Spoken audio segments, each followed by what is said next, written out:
Amo din yan. Kailangan ng konting tiyaga lang. Kailangan mag-ipot ka talaga eh. Paamo ko din yan. Lahat ng beses ko na ginagawa, binubugan ko yung tubig yun. Sa bungangan niya eh.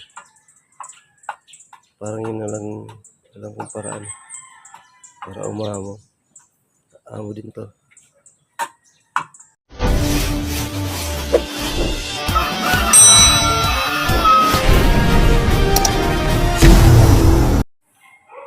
Sobrang ilap niyan. Sinubukan ko yung nakita ko sa YouTube kung paano paamuin yung manok eh. Tinanggal ko yung buntot niya. Tapos inihaw ko dito. Ano? Inihaw ko yung buntot niya dyan. Tapos nung nasusunog na sa ako tinanggal, hinilamos ko sa kanya. Testing ko kung aamo nga. Hindi ko pa alam. Ngayon ko lang ginawa yan eh.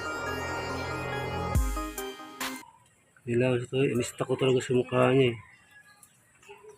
Nalaman ko kung tatalab ba yan.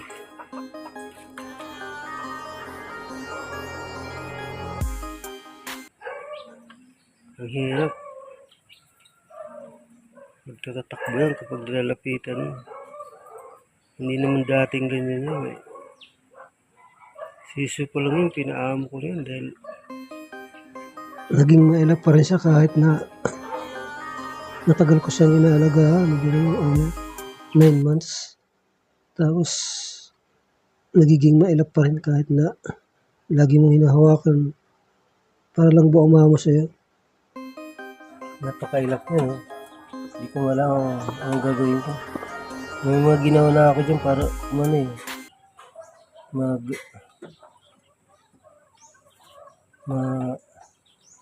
mapaamo ko, hindi pa rin. Parang kakaroon naman ng improvement kaunti.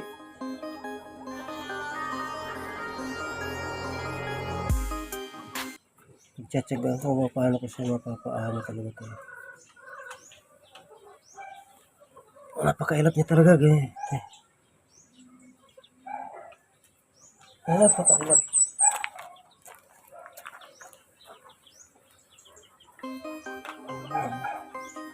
Ilap talaga ito eh.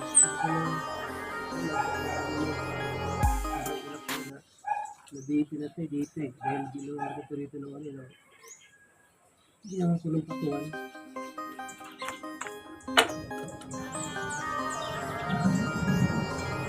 Ganda pa naman tindig ng mga koto eh.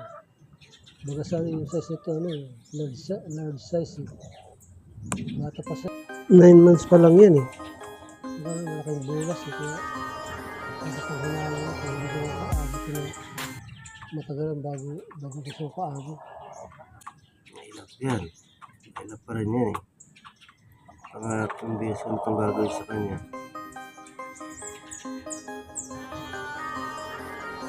Bubugay ko siya ng tubig sa bunga niya. Tatlong beses ko ito gagawin.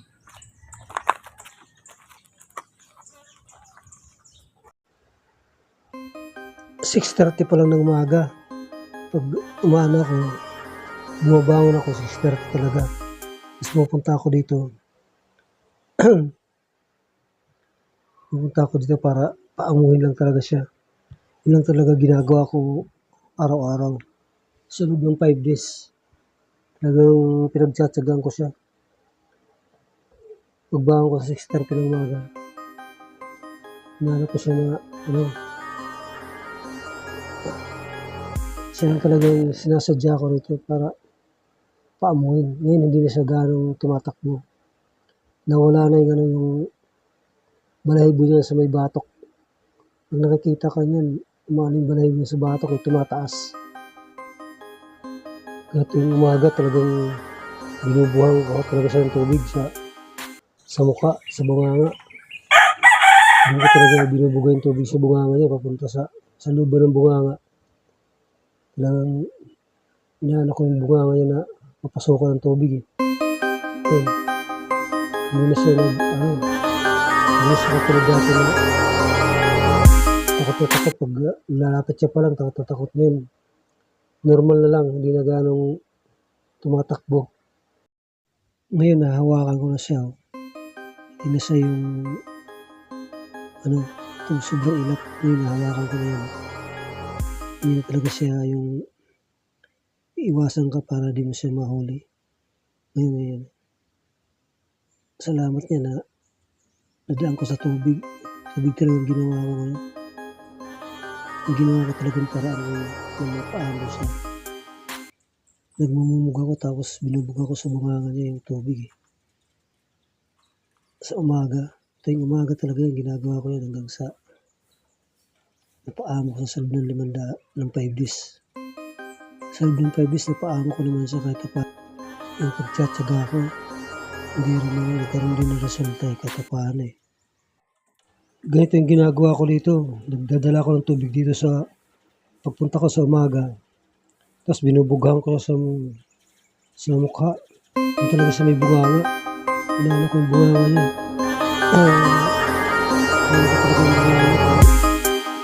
Binubuga ko ba yung bunganga. Tapos doon ko binubuga yung tubig sa loob ng bunganga niya para doon umamo naman siya, eh. Kahit sinagat-saga ko talaga. Pang 5 araw ko ito ginagawa sa kanya. Kaya umamo rin kahit paano na nadala din siya sa tubig.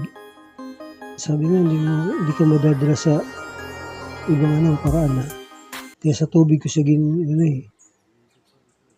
kahit paano, umamo na rin siya. Hindi na siya hindi na siya pumipiglas basta-basta. Tubig lang palang katapat ito. Kaya ngayon, hindi na ako nahihirapan sa kanya. Napaamo ko na siya kahit paano. Hindi siya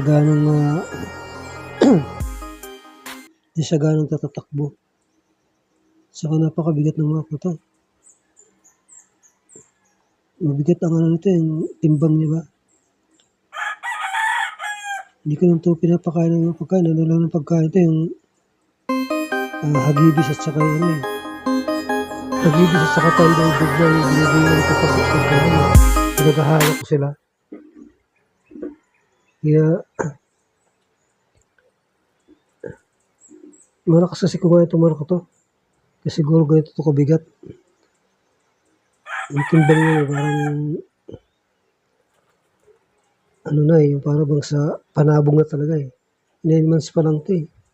Hindi pa talaga ito hindi pa umabot na 1 taon, eh.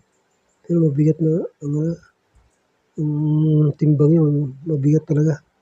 Nakakangawit nga ito pag matagal mo nang hinahawakan na ganito. Siyempre ako, matagal ko siyang ginaganyan para, kasi yung tubig ba, na binubuga ko sa kanya, talagang pinapaligo ko sa mukha niya at saka sa ilalim ba ng pakpak. Yan ang ginagawa ko rito, binubuga ko talaga. Napaamo ko rin siya kahit paano. Sa pagtsatsaga ko na gawin ko yun ting umaga. Sa loob ng 5 araw. Pang 5 araw ko na itong ginagawa. Friday ngayon, eh. Kaya sabi ko, salamat ako kahit paano, eh, na nagawan ko rin siya ng paraan na umamo siya. Kaya hindi na ako problema dito kung paano ko siya hulihin. Dati kasi palapit ko pa lang, umaano na yung sa may batok niya, yung balahibo, tumataas na. Kaya sabi ko, ba't siya nagkaganitong maroto? Ngayon wala na yan, okay na siya. Kaya nasa kaliwang pa ang tali ko kasi yung sa kanan niya dati nakalagay dyan, nakatali siya. Nasugatan yan. Sobrang ilap ba? Takbo ng takbo, kaya nana yung paa niya. Napulupot doon sa poste ng kulungan. Laki ng sugat yan, nalagay ko sa kaliwang paa. Inaangat niya yung paa niya pag lumalakad siya, pero magaling na yan, eh.